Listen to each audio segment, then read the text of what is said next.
নমস্কাৰ digital help Assam YouTube চেনেলটোলৈ সকলোকে পুনৰবাৰ স্বাগতম জনাইছোঁ নতুন এটা ভিডিঅ'লৈ।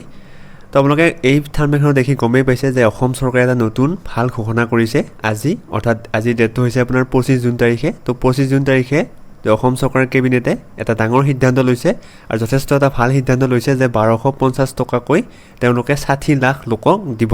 আৰু অৰ্থাৎ এইটো মানে এবাৰে নিদিয়ে, এইটো মাহে মাহে দি থাকিব 1250 টকাকৈ। আৰু ইয়াত আপোনাৰ কি কৰিব লাগিব আৰু কোনসকল লোকক দিব সেই সম্পৰ্কে মই এইটো ভিডিঅ'ত জনাই দিম। লগতে এই ঘোষণাটো অলপ আগত কৰিছে, মই আপোনালোকক অতি সোনকালে জনাবলৈ চেষ্টা কৰিছোঁ। তো আপোনালোকে ভিডিঅ'টো চাই থাকক। তো আহক আমি আজি ভিডিঅ'টো প্ৰথমতে আৰম্ভ কৰোঁ।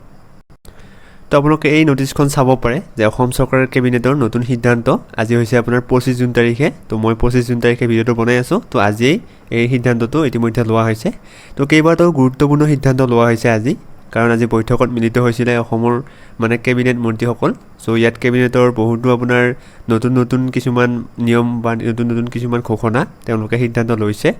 তো এটা ভাল সিদ্ধান্ত মই আপোনালোকক এতিয়া জনাই দিম, যিটো আপোনাৰ অৰুণোদয় সুবিধা বৃদ্ধি। অৰ্থাৎ কিছুদিন আগত মই ভিডিঅ' বনাইছিলোঁ যে মানে অৰুণোদয়ৰ যিমান হিতাধিকাৰী আছে তেওঁলোকৰ বৃদ্ধি কৰিব বুলি কৈছিলোঁ। লগতে আগতে 1000কৈ পাইছিলে, তো বৰ্তমান 1250 টকাকৈ তেওঁলোকে দিব। তো আপোনালোকে চাব পাৰে যে ইয়াত অৰুণোদয় সুবিধা বৃদ্ধি। তো অৰুণোদয় আঁচনি অধীনত 6 লাখ হিতাধিকাৰী সংযোজনত অনুমোদন আৰু বৰ্তমান প্ৰতিগৰাকী হিতাধিকাৰী মাহিলী অনুদান 1000 টকাৰ পৰা 1250 টকালৈ বৃদ্ধি। অৰ্থাৎ পূৰ্বতে আপোনাৰ 6 লাখ নাছিলে, তো বৰ্তমান 6 লাখ লোক ইতিমধ্যে সংযোজন কৰিব নতুনকৈ। আৰু আগতে আছিলে আপোনাৰ 1000 টকা, কিন্তু বৰ্তমান হ'ব আপোনাৰ 1250 টকা। এইটো যথেষ্ট ভাল খবৰ। আৰু এই যিটো আপোনাৰ কাৰ্যকৰী হ'ব অক্টোবৰৰ পৰা, তো এতিয়া নহয়, তো অক্টোবৰ মাহৰ পৰা আপোনাৰ 1250 টকা আপুনি পাব। তো এইটো হৈছে জুন মাহ, June July August September October.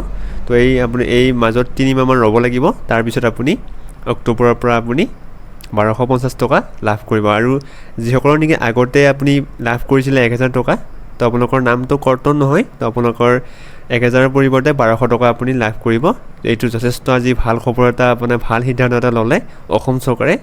আৰু এই অসম চৰকাৰে প্ৰতি মাহে মহিলাৰ নামত প্ৰায় 347 কোটি টকা মানে ব্যয় কৰিব বুলি কৈছে। আজি কেবিনেটত সিদ্ধান্ত হৈছে এইটো। তো এইটো যথেষ্ট ভাল খবৰ।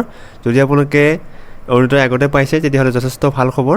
আৰু যিহেতু 6 লাখ নতুন হিতাধিকাৰী ইতিমধ্যে সংযোজন কৰিব, তো আপোনালোকে পিছৰ পৰ্যায়ত গম পাব কি মানে কেনেদৰে চিলেকশ্যন কৰিব, কি প্ৰচেছ ল'ব চৰকাৰে। তো সেই সম্পৰ্কে আমি পিছৰ পৰ্যায়ত গম পাম।